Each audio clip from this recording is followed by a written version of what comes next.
it's Clef from Punchboard Paradise coming to you with another video about whatever the heck I want to do. So yeah, so these are not anything specific. Right now I'm kind of doing some rankings.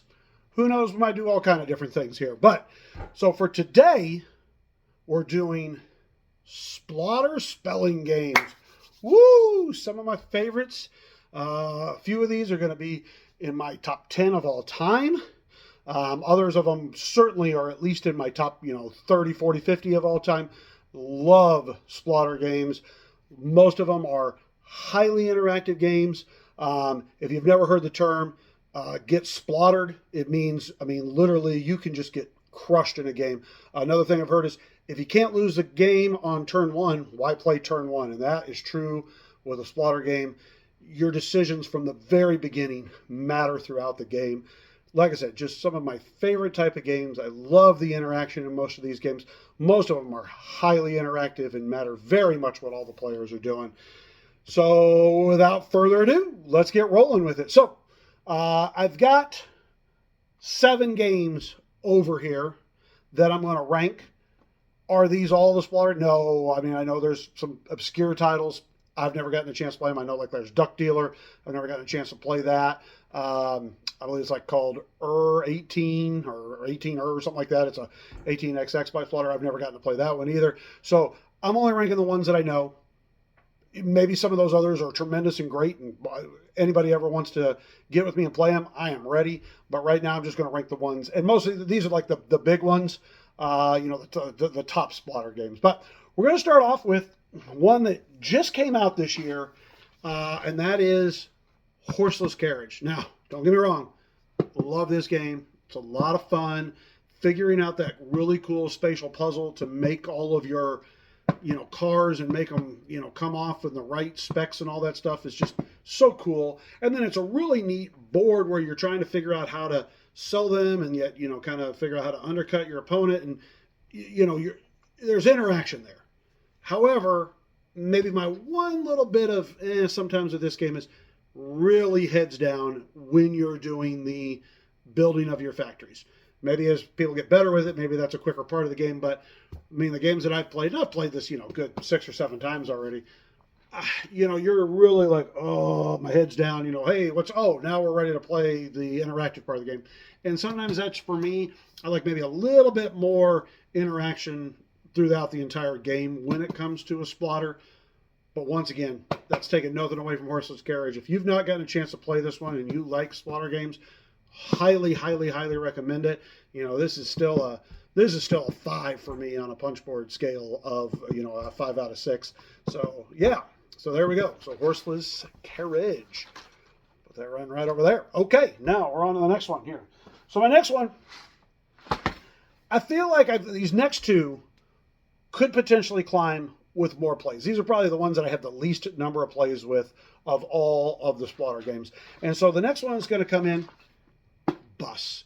So obviously I've got the new capstone bus right here. Boy, if you've seen the original bus, whoo boy, what a crazy art that is, but kind of looks cool to me. I'd love to have that. But anyways, I got the capstone version here. Still, this is a very cool game on the fact where you've only got a certain number of pawns, and each turn you can put out as many as you want to, but when you're out of pawns, you don't have any more actions. So that's a really like, oh, do I want to maybe put this one out? Maybe it's not going to do the, something I really needed to do, so maybe I'll hold on to them. Absolutely love that. There's the freeze time mechanism where you can like literally pick up a stone and be like, nope, everybody's still going to be going to work today, or everybody's going home, whatever the case is. You can kind of dictate that, and then you're moving these passengers to try to score points. It's a very low-scoring game. You score in 10s, 15s. That's going to be a lot of times a winning score.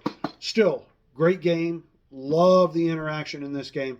Very good. Once again, haven't played. I've probably only played this maybe 4 times, I think, which is, in fact, I just recently played it here not too long ago. and I didn't even remember the rules. Like I had to go back and like reread the rules. We had like a big major rule mistake even when I played it. So one, I need to get to the table. This is honestly this is the only Splotter out of the big ones that I don't own. This is actually a borrowed copy right now. And so one, I definitely need to get into my collection though. So, all right. So that is Bus. Okay. Next, this is my least played Splotter. Not because I don't think it's tremendously good, just hard for me to get to the table. I mean, let's be honest, a lot of people think this looks like somebody's third grade art project here. I mean, I don't really care because to me the gameplay is what matters to me, but certainly it does look a little childish maybe in the art here, but the game inside, woo, magnificent. The first few times I played this, I was like, oh, this is kind of okay, because you start off and you've got, like a couple of donkeys and you got a geese, and you're kind of trying to build up your infrastructure, and then you're making, then you get into paper and wood, and you're building these things, and you're trying to just kind of build up as you go along and keep building better and better things. And I kind of thought, well, this is kind of not all that great. When we first played it, nobody knew what they were doing. But then the last couple of times I played it, it's been one of those things where we figured out, oh my God, the interaction is unbelievable. Because guess what? Oh, you just made paper over there and you left it there unprotected. I'm going to bring my whatever, donkey or car, whatever, cart or whatever in there and grab it, and I'm taking it over to my world. Oh, too bad. You had that. Now you don't. And I love that. It's so like, oh my goodness, I can't leave this unprotected, but oh, I really need to do this. Such a great interactive game. It's so cool. Yes, you are going to be taking a marker and literally be drawing roads on the board. But fantastic game. Love this one a lot. Looking forward to more plays. Roads and boats. Man, that takes up a big space there. I might just lay that one down. All right. So yeah, pull it back there a little bit. All right. Anyways, moving on. My next one. Tremendous game. Well, went a little bit far out here. Tremendous game here. I like this one a lot. And this is the newest Splotter that I just got. I just got it this year. We don't want to talk about how much money I had to put out for this one, but it was worth it. It was definitely worth it. I'm happy that I had it. I really enjoy this one. Talk about interaction. So Greed Inc. This is Greed Inc. Okay, Greed Inc. You are running a company.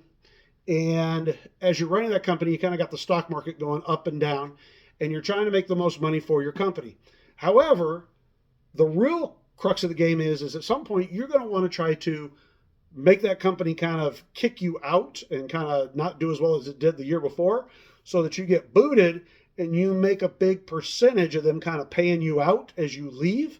And then that personal money is where you then are able to buy these, what are essentially victory points, kind of these works of art things that you have choice of, which is an auction, so it's still very interactive even to get these points.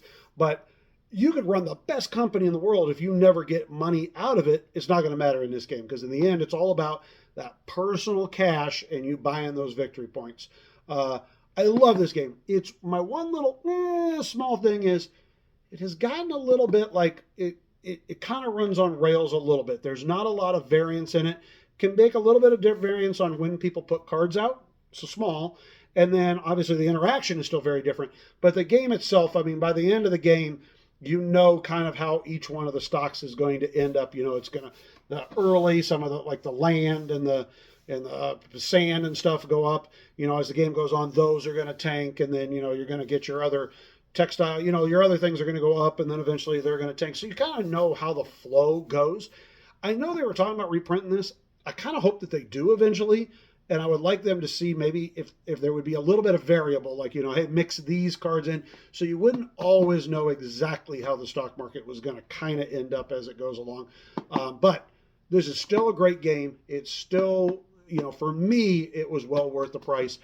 This is going to be very hard if you're like, oh, I really want to try this one. It's going to be very, very hard to find copies that are reasonably priced. They're pretty expensive. But if it's one you're interested in, and if you're not aware, we've got a little thing coming up here in May called PPCon 2024. We've done it 2 years. It's like maybe our third year. And you're like, hey, you want to come? And you're like, hey, I really want to play Greed Inc. let me know. I'm all for it. So, okay, so that's the next one there is Greed Inc. Looks kind of funny, the big old box in between these. Yeah, well, anyway, so moving on. You know what I'm going to do? I'm going to throw Roads and Boats kind of off here to the side. So I'll do this. Yeah, there we go. Okay, so now we're moving on to my next one. And that is, woo, another biggie here, Antiquity. I'm going to tell you this.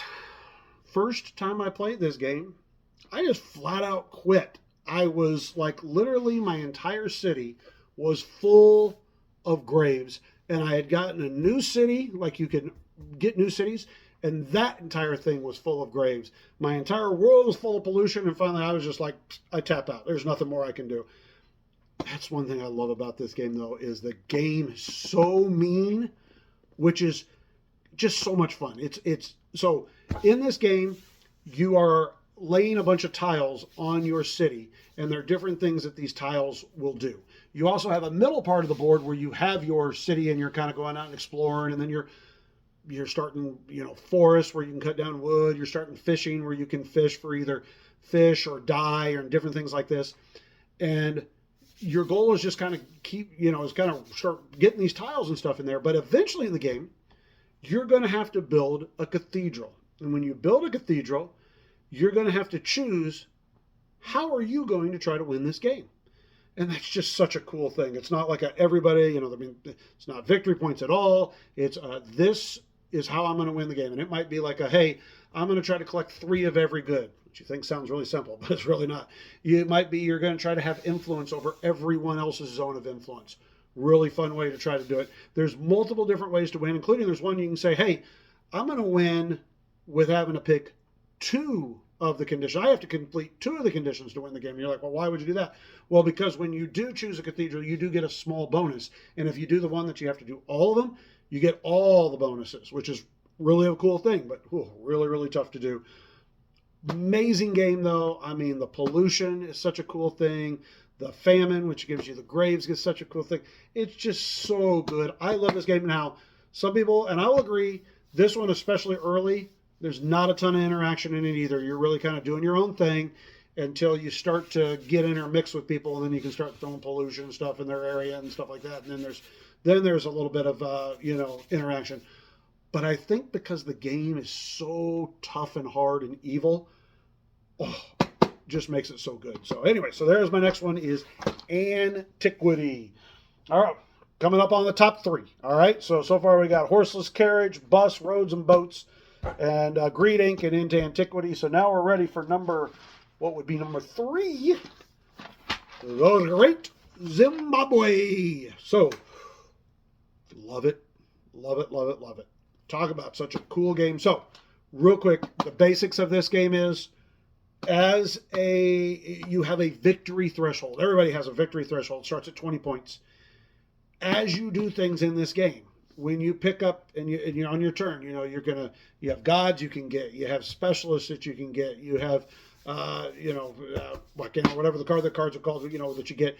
They all have additional victory requirements. So you might grab a card and it gives you a cool benefit, but now it says +4 to your victory condition. So now you're at 24 points. And the way somebody wins is at least one person has to go past their victory threshold, and then whoever hit that or hit it further is the winner of the game. Great. Absolutely amazing. Everything about this game is so cool. The god powers, how you hub from place to place, and the auction is so cool because everybody's going to have a placard. And on your turn, if it's your turn to bid, you have to outbid the last person's bid, and you're bidding with cows. You have to put 1 on each person's placard for whatever the number. So if I'm bidding 5, I got to kind of go 1, 2, 3, 4, and then like I said, it's a 4-player game. I'd wrap back around to 5, and those cows go out on those placards. And at the end of the round, any cows that are on your placard, you'll get those cows. So you might be like passed out first, and you're going fourth. But maybe a couple of people start this crazy bidding war because they want to go first. And all of a sudden, you might pick up 5, 6, 7 cattle and did nothing, which is just another really cool thing.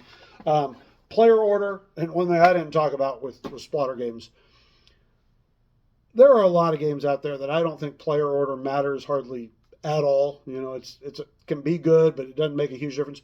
In Splotter games, a lot of these player order is everything. Great Zimbabwe, almost #1 here in player order. So now I pulled this out. Give my man Ryan Brockman, little 3D bit space, a shout out. He made this amazing 3D insert here, so you can kind of see that says the Great Zimbabwe. You can see that right there. We pop this sucker open. Inside here, here's where you got all your tiles. Here's all your tokens that go out there. Here's your placards and the cards. And then when I come into here, you can see that, look at here, all the player colors. Here's all the cattle. He made me a whole bunch more of these like single cattles too, because you kind of sometimes can run out, especially in a 5-player game. So just absolutely beautiful 3D insert. Makes the game so nice and easy. So if you're interested in that, go over there to good old 3D bit space. This is one. He actually does an insert. I know he does one for roads and boats. I think it's maybe his most popular insert. I know he does an insert for Horseless Carriage, which, I mean, let's, you know, hey, I think Ryan's going to have to give me a few bucks after this, huh? You can get here. He's got all of the pieces in here. You know, so you can kind of see this. You know, he got all the pieces laid out here. Tremendous job. It's so nice.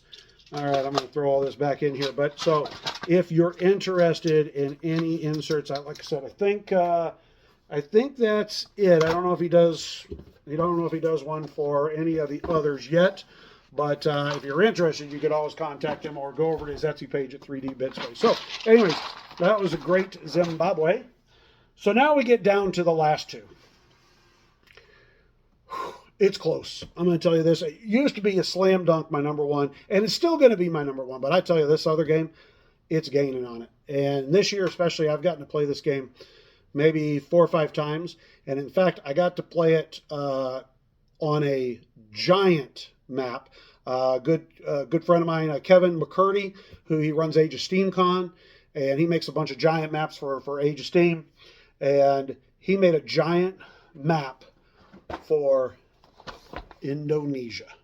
And any of you have played this game, especially the map that comes in the box, a little rough, a little hard sometimes to see exactly where they are, especially if you're not familiar with the game. I think once you kind of get familiar with the game, maybe it's not as big a deal. You kind of know where the different divides are and stuff. But boy, playing on that big map, and it had all blinged out components with the ships and everything. I mean, talk about just absolutely cool as all can be. Like I said, I got to play on that twice, and it was just so much fun.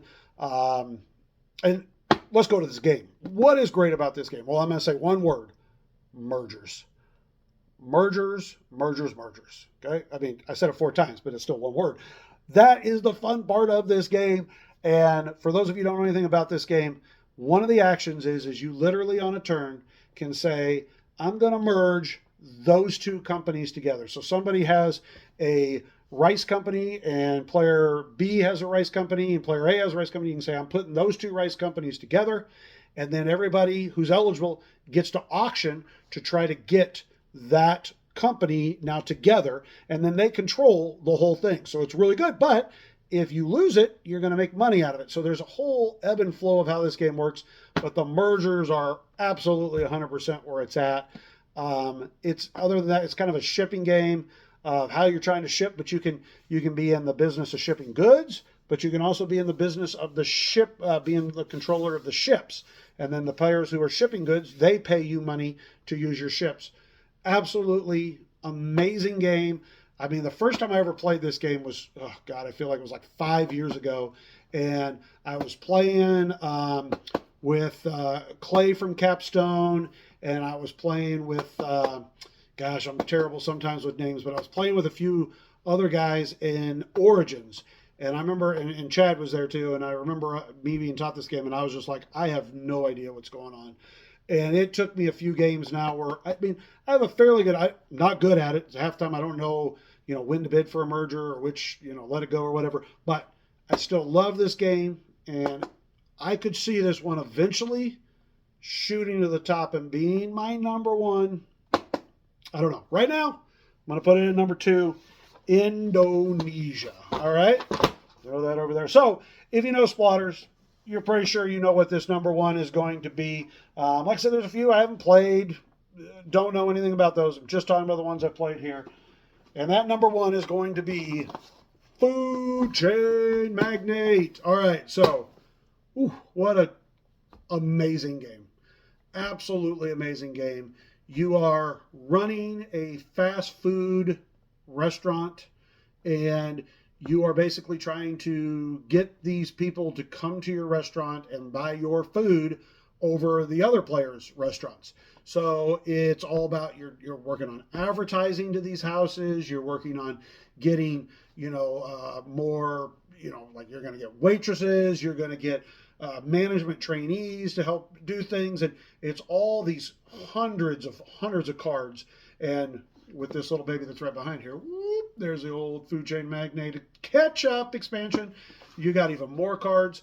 You're trying to build this tableau of cards that you kind of start each day off with, and then it's all about making money. And there's a certain amount of money that's in the game, and you're just doing things to make money. And eventually, when the bank breaks technically twice, the game's over, and then hey, whoever has the most money is the winner of the game. Absolutely cool. There really are kind of three main ways that you kind of go about this game. You either go with a marketing strategy, you go with a recruitment strategy, or you go with a training strategy. And it's just fun trying to balance those different three. Like, I've tried the training strategy so many times in the new catch-up expansion. I've never won with it. It's tough. Like, I've won with the marketing one. I've won with the recruiting girl. Boy, if you do recruiting and you have so you get an executive officer in this one, and then you get the night shift manager. I'm going too deep here. Don't worry about it, guys. I'm just talking about my favorite ones here. So I'm going to end that on this one right here. Food Chain Magnate, still my number one Splotter. Still will play this anytime, anywhere. Once again, if you're interested, you want to play this game, year round, boom, let me know. I'm there. I think that's all I got. If you guys have any questions whatsoever, boom, throw them there in the old comments down there. I'll be absolutely 100% happy to respond. And if you enjoy any of the content here, I also have a podcast called Punchboard Paradise. You can check that out. You can go to punchboardparadise.com and got all the links and stuff there. Or you can obviously go to any of your favorite podcast apps or whatever and just type in Punchboard Paradise. So I'm there. A couple of other guys, Chad and Richie, that do this podcast with me. We've been doing it for, over 5 years now. So yeah, check us out. And everybody, have a great day.